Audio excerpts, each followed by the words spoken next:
On the 13th of July, in the evening, there has been an attempt to assassinate the former President of the United States of America and presidential candidate for the 2024 general elections, Donald Trump. This assassination attempt was caught live on television during Donald Trump's rally in Butler, Pennsylvania.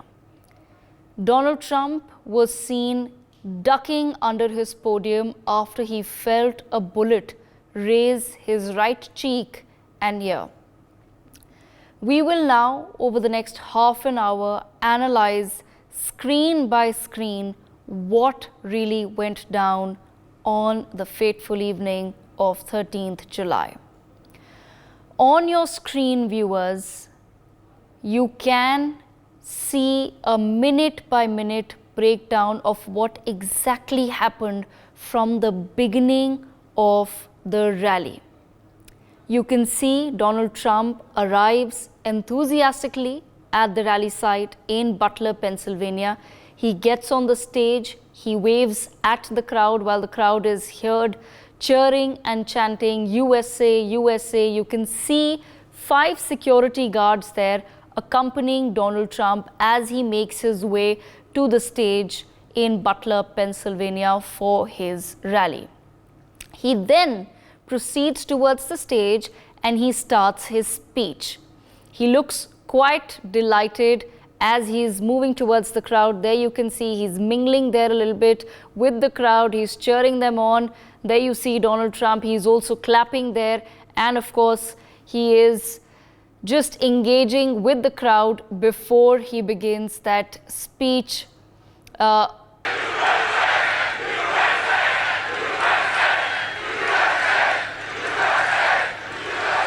This is a big crowd. This is a big, beautiful. All right, so there you heard it. Now, that is Donald Trump coming to the podium, okay?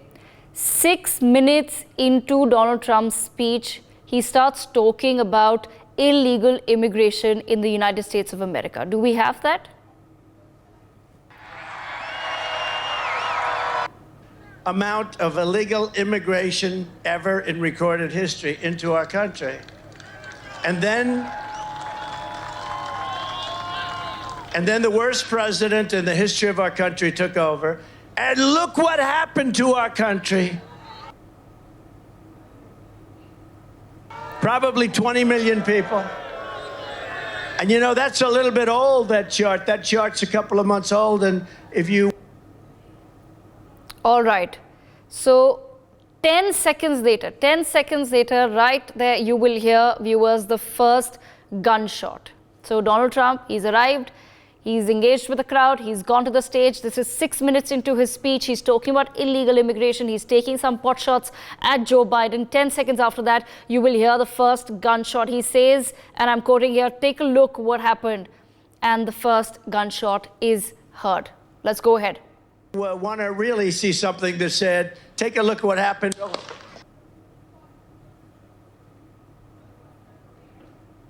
So there you heard it, the first gunshot. Let's keep going. Let's just keep going. Let's keep going. You're going to be able to hear the second gunshot.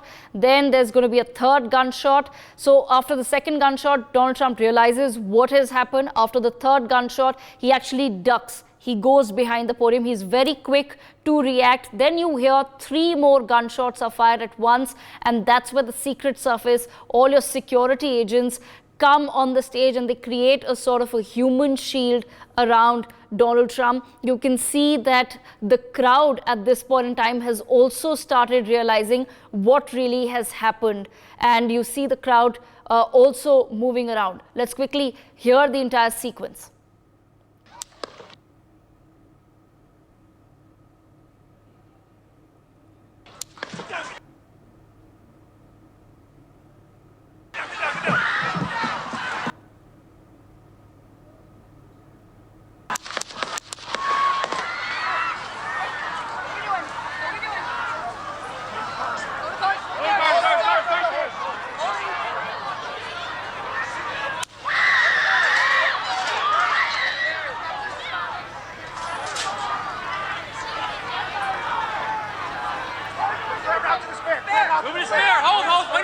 on you. Ready? Move. Up. Move. Go. Up. Hawkeye's here. Hawkeye's here, move it to the stair. Stair, get ready. Stair, get ready. We ready? Shooters down. Shooters down. Shooter down. Are we good? Shooter down. Shooters down. Are we good to move? Shooters down. We're good to move. We're clear. We're Let's clear. move. We're clear. Let's move. We're clear.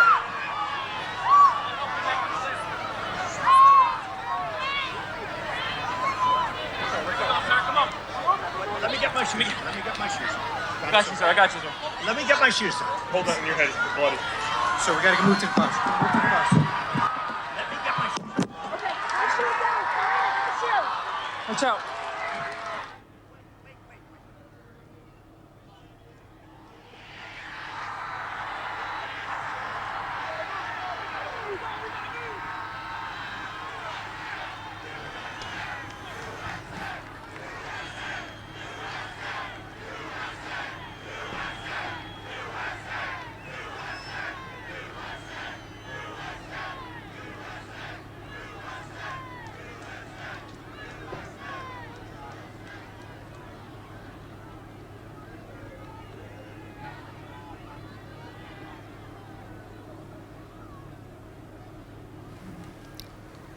So there you've seen it, viewers.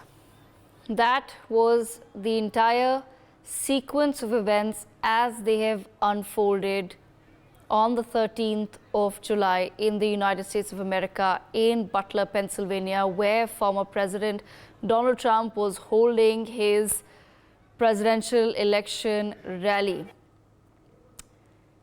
In that sequence of events, you could hear 6 gunshots. You heard 6 gunshots. That's when the Secret Service agents come up on the stage and they form that human shield around Donald Trump. The crowd goes into a little bit of a chaos, but we do see that people continue to keep sitting behind Donald Trump. It's at least 40 to 50 seconds till the Secret Service agents that are on the stage with Donald Trump, they get the clear. They get the all clear to move on. And that's when they say, let's move, let's move. That's the audio that the mic, then the stage mic picks up.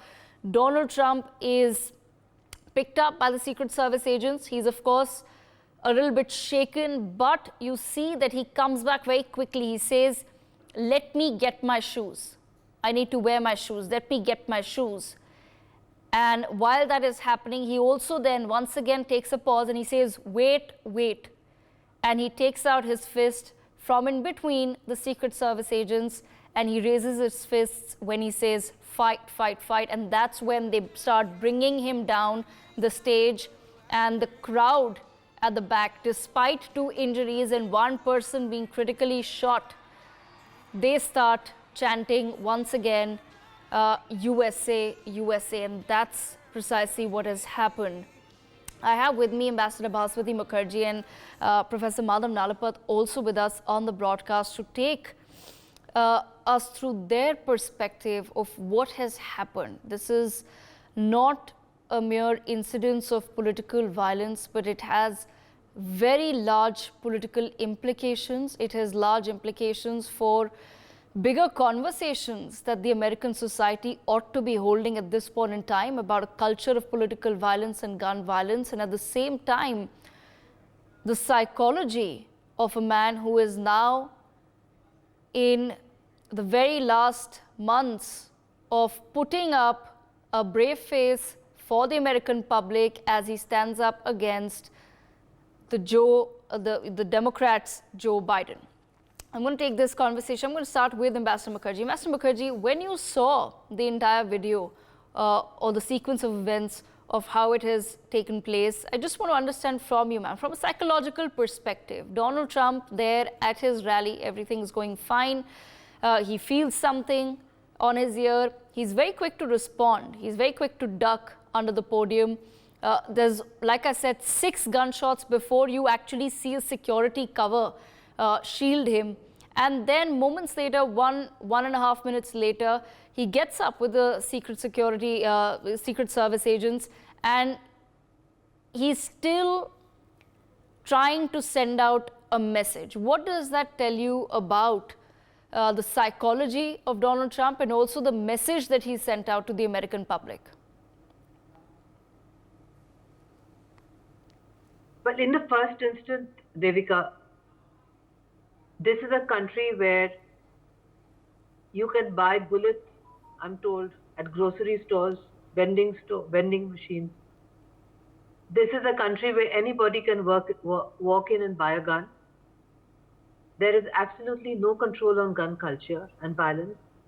And yet, this is a country that lectured, hectored, and sermonized us non-stop while we went through the largest democratic campaign for an election that, fortunately, was totally free of this kind of violence. That's the first point I want to make. Therefore, my first comment would be, Devika, that people in glass houses should not throw stones. That's my first point. My second point is that what happened to me, looking not just at what you showed us now, but from the morning looking at what had happened, I have great admiration for the Secret Service, and Trump has himself paid tribute to them on his Twitter account earlier today, that they did a body shield and protected him. But it would appear that there were several intelligence failures. There are comments coming in that it was known that there was a shooter who was hiding. There are comments coming in that 2 days ago there was a leading newspaper that had speculated on this issue, etc. And there would appear to be a long time of 22 seconds before the first Secret Service agent comes on the stage. I was also informed that there was no ambulance and no doctor, and that he was taken off in an armored carrier. Such things, Devika, cannot happen in India in a similar situation. These are SOPs that are laid out, and I always thought that the Americans had the best SOPs in place after the tragic assassination of President Kennedy.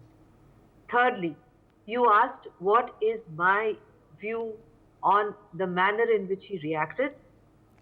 I think he reacted instinctively, as most of us would if you have bullets whistling around your head. He reacted with great courage, and his response thereafter, showing his fist, actually demonstrated that this is a man with a huge amount of courage and guts. And in my perspective, this failed assassination has actually stitched up his election as next president of the United States. But he has to be very careful that there should not be a second attempt on him, because there are all kinds of wild rumors circulating on the net that there are different factions who are out to get him under any circumstance, given that Joe Biden has obstinately, despite his latest blunders, calling Kamala Harris by the wrong name, calling Zelensky Putin, etc., is refusing to step down. Therefore, it would appear that it would still be a Biden-Trump contest, a Trump who has demonstrated that he is in control even when he was just 1 second away from death, because it whistled past his ear and grazed his cheek. And there has been a lot of bleeding, because those are fleshy parts of your anatomy which bleed a lot. It actually demonstrates that there is no comparison between him and the present president of the United States. But as I said, the intelligence failures will have to be probed. They will have to be investigated. The wild allegations being made will have to be checked. And he will have to be very, very careful for future public appearances, which is again a huge problem in a democracy, whether it's United States or in India. A public leader seeking election has to meet the public. On the other hand, that leader has to be given foolproof security. So we've also lost leaders in India. We've lost Mrs. Gandhi, we lost Mahatma Gandhi, we've lost Rajiv Gandhi. So we have tried to bring out SOPs which we hope are safe. But there is no doubt, watching this video, that this is a scary wake-up call for all democracies with leaders, strong leaders who wish to reach out to their public on one hand, but on the other cannot be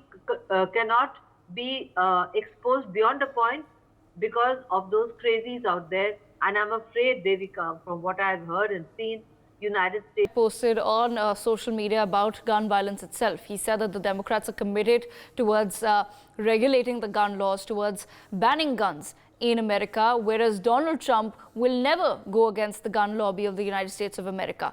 Today, after this assassination bid has taken place, do you feel that this puts the Republicans anywhere on the back foot? How will the balancing act take place in the United States of America? Because on the one hand, you have Donald Trump, who has very bravely come out of this assassination attempt. He has survived it, but at the same time, the point that has been raised by the Democrats in the past cannot be overlooked. The fact that it is the Republicans who continue to not ever address the problem of the gun lobby and gun violence in the United States of America. How do you think that balancing act, or will there even be a balancing act? Will America be able to have a tough conversation about guns, or will this once again be a political conversation about how Donald Trump is the hero of the day?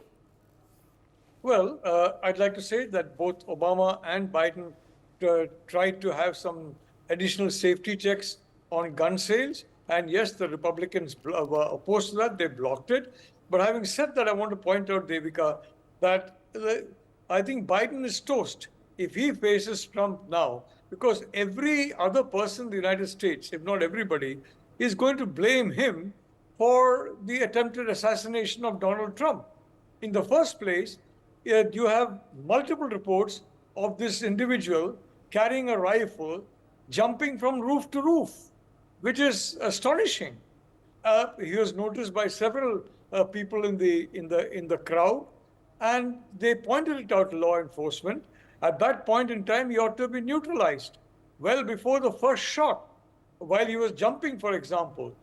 Secondly, it is not the Secret Service that saved President Trump, frankly. It is his own quick reflex, because he was not pushed down. He ducked instinctively, and there were 3 more bullets fired. Each of them could have killed him had he been upright, but he saved himself by that, and the Secret Service came after he himself ducked. So the point is very clear, Devika. The point is, this is a gross failure on the part of the Secret Service. The fact that law enforcement was told about an individual on the roof with a gun, unauthorized individual, and no action was taken. The man was allowed to fire, 3 rounds, 6 rounds before he was taken down. This is astonishing, if you ask me, frankly. And again, if I may say so, Biden is going to be the person who is blamed for this, because he himself tweeted that this is completely unacceptable. Yes, Mr. President Biden, what happened under your watch is completely unacceptable, and it cannot be condoned, is what Biden said. Yes, it cannot be condoned. Now the question is, voters are not going to condone him, because this kind of a thing is unacceptable to voters, including Democratic voters. So if he continues in the campaign, it's toast. And may I point out, Devika, there's a very strong independent candidate called Robert F. Kennedy Jr. RFK Jr. has been begging for Secret Service protection for almost a year now. Biden has refused to give it to him through the Homeland Security Secretary, who just quotes out a one-line thing, we don't believe that there is a threat. What are we talking about? Here's a man, Robert F. Kennedy died of assassination. His uncle, John F. Kennedy, died of assassination. He's a Kennedy himself. He's a very strong challenger, and he's been challenging the vote base of both Trump as well as Biden. And you say there's no threat to him? This is astonishing. And frankly, apart from this particular lapse, I think the Homeland Security Secretary needs to be impeached for what he has allowed to happen, because it's very clear that the Secret Service completely failed in its duty of protecting President Trump. Right. First of all, they did not shoot down the shooter before he launched his first shot. Secondly, Trump himself went down after the shooter fortunately missed him, possibly in the first two shots. And innocent bystander was killed. Other bystanders were hurt by the shooter. And when Trump instinctively, after that, there were still three more shots. This is inexplicable. As Biden himself has said, this is uncondonable. As he himself has said, this should never have happened. And frankly, it's not a question of Trump and crowds. It's a question of sanitization. That roof was not sanitized. Yes. It was not even being watched by law enforcement. And this was allowed to happen in plain sight of them. So quite frankly, this is a very major security lapse. I mean, I'm not going to go into a conspiracy theory or something as to why this happened. I think they were all innocent actions. They probably were in shock. Fortunately, Trump was not in shock. Most of us would be in shock. Once that third shot had grazed one's ear, one would have just stood there, petrified, in shock. Trump fortunately ducked instinctively, and that saved his life because three more shots came out. But having said that, I'd like to point out, Biden is going to be blamed for this. Biden is going to have to take the blame for this because it's his responsibility. The Secret Service is his responsibility. And the law enforcement where the president is concerned, his responsibility. Not even an ambulance was there. No prompt action was taken. All that is going to be blamed on President Biden. So if he was not toast before, he's certainly going to be toast from yesterday onwards. Devika. Absolutely. Ambassador Mukherjee, bringing you back into the conversation, ma'am, just wanting to understand from you, why do you think then this culture of political violence continues in the United States of America? This country has seen several of its presidents being assassinated in the past. There have been others who have survived assassination attempts as well. Donald Trump now joins them in the history books. But why do you think they are unable to address a very real problem of political violence as well as gun violence? Because, Devika, it has become a political game. Because those who fund the Republican Party, major donors, many of them are involved in the whole business of producing guns, etc. So they will not allow, because of their very powerful, the financial lobby behind the Republican Party, they will not allow gun control. So that's a separate issue. The issue here is what Professor Nalapat has said. Let us suppose even that there was some minimal gun control in the United States. The point is not that. The point is that when you have an election campaign, a high-level election campaign in a democracy, United States, India, you have clearly set out SOPs, okay? And since United States has already had the history of JFK being brought down by a shooter from an elevated position, this is standard procedure to sanitize all rooftops and all high-lying areas. If you have seen the movie Day of the Jackals, you would have seen that this is exactly what is actually shown to people. How do you bring down your target? You hide in a hotel room from a window at an elevated position and you aim for the head. That is why there are SOPs to ensure this does not happen.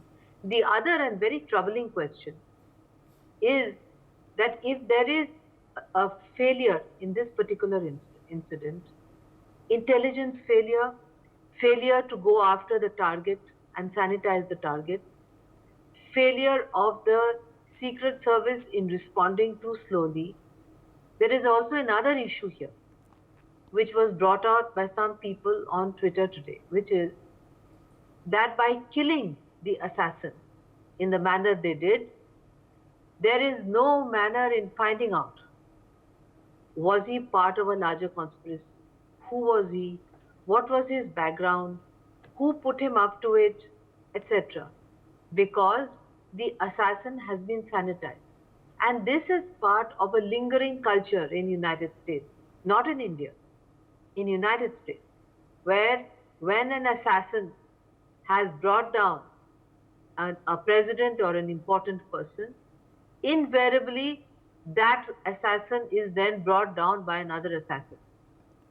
We don't have that in India. The assassin of Mahatma Gandhi had a very civilized discussion from his death row with the son of Mahatma Gandhi. We had the situation of the assassins of Indira Gandhi, two of them who were ultimately released, not Indira Gandhi, sorry, Rajiv Gandhi. So this culture has not permeated in India yet.